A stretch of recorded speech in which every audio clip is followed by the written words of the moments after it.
皆さん, 건니치와. 안녕하세요.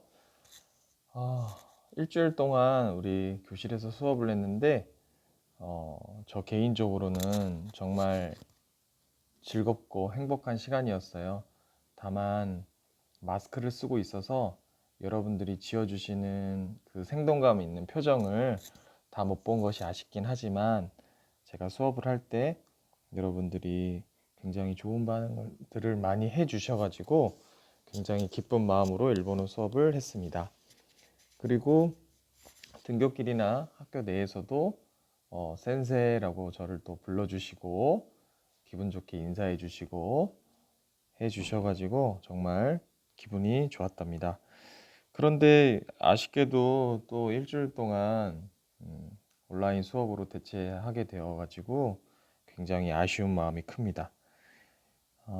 우리 이번 시간부터는 1과의 내용을 한번 보도록 할 건데요. 오늘은 간단한 1과의 개관이랑 어떤 내용을 공부하는지, 그리고 일본 문화에 대해서만 먼저 알아보도록 하겠습니다. 그러면 교과서를 펼쳐 주시고요. 교과서 28페이지 제목 한번 보도록 하겠습니다. 네. 28페이지 한번 보시면 우선 제목은 건니치와. 네, 우리 점심 인사로 했던 표현이죠. 그리고 이제 만났을 때 안녕하세요라고 건니치와라고 하는 인사들 배울 것이고요. 그다음에 처음 만났을 때를 가정하고 자기소개를 할 겁니다. 처음 뵙겠습니다. 김철호입니다. 이런 식으로 얘기할 거고요. 그다음에 가족을 소개하는 표현을 배울 겁니다. 네, 저의 아빠입니다. 김철호 씨의 아버지입니다. 같은 그런 소개 표현을 배워보도록 하겠습니다. 그러면 우리 문화 부분부터 먼저 한번 볼까요? 그러면 교과서 40페이지로 한번 40페이지로 넘어가 보도록 하겠습니다.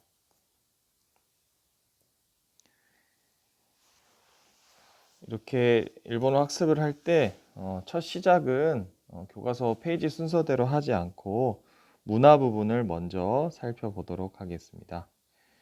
자, 일본인의 예절과 호칭이라고 되어 있네요.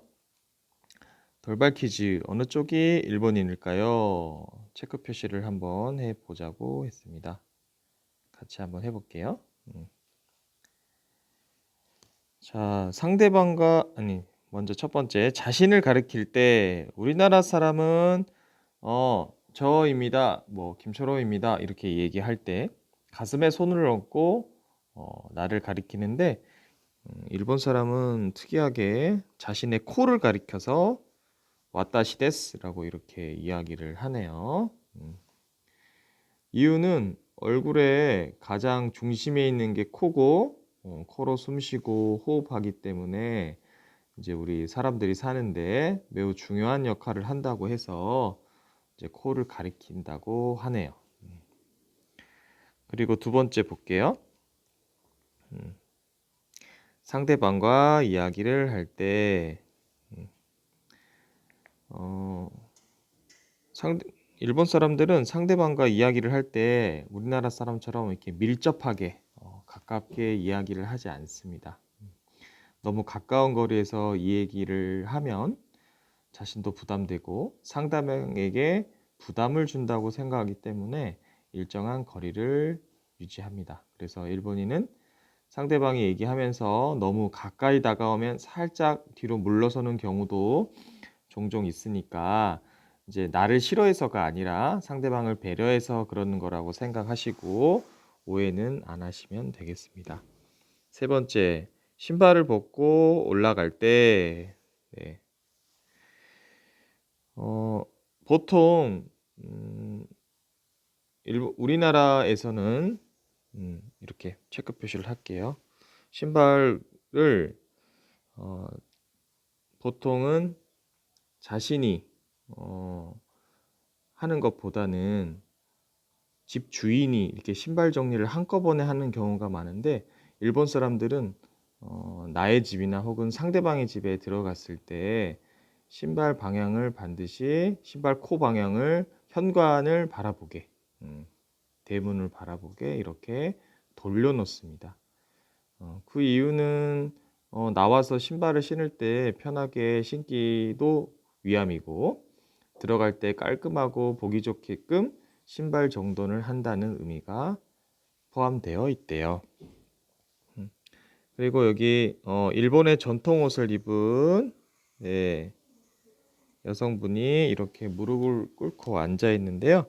일본인은 평소에 이렇게 보통 무릎을 꿇고 앉아 있어요. 그래서 일본 전통방이 다다미 방인데요. 다다미 방에서 인사를 할 때 무릎을 꿇고 두 손을 모으고 앉아 고개를 숙여 정중하게 인사합니다. 뭐 여러 가지 이야기들이 있는데 이렇게 하는 이유는 이제 일본은 서양 문물을 받아들이기 전까지 사실 칼을 들고 싸우는 무사의 사회였거든요.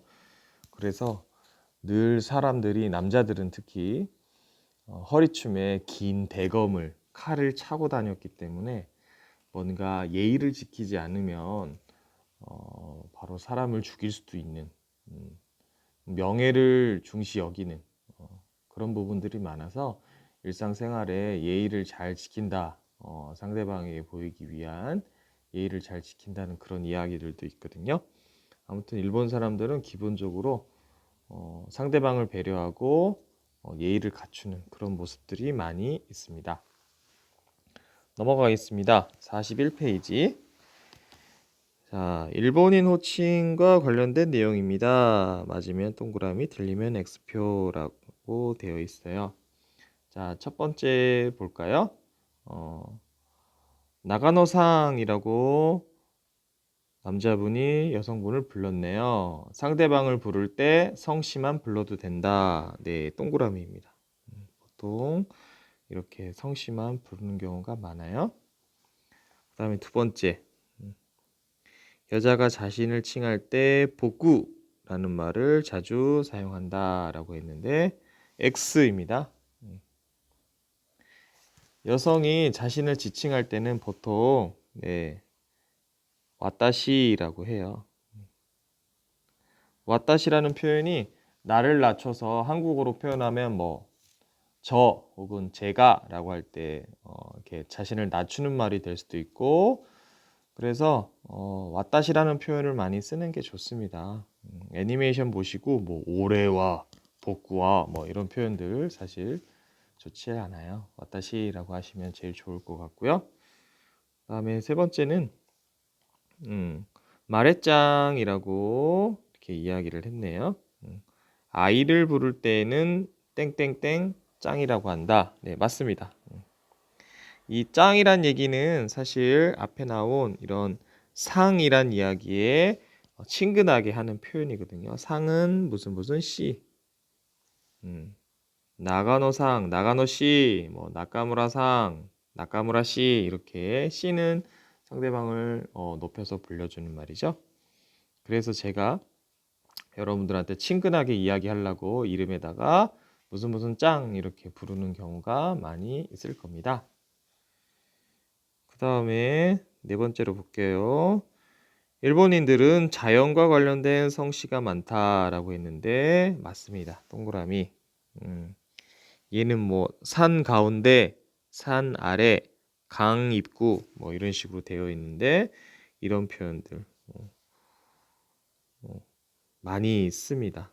뭐 야마시타, 야마나카, 그다음에 가와구치 이런 얘기들 많이 들어보셨을 거예요. 일본 사람들 특이하게 지역명을 가진 성씨를 가지신 분들이 많이 있습니다. 그다음 네. 자, 가족은 보통 같은 성씨를 사용한다. 맞습니다. 우리나라는 그렇지는 않는데 일본은 같은 성씨를 결혼을 하면 아내분도 마찬가지고 이렇게 남편 성씨를 따라가서 합니다. 그렇기 때문에 일본인은 가족의 성씨가 모두 같다고 볼 수가 있겠죠. 네.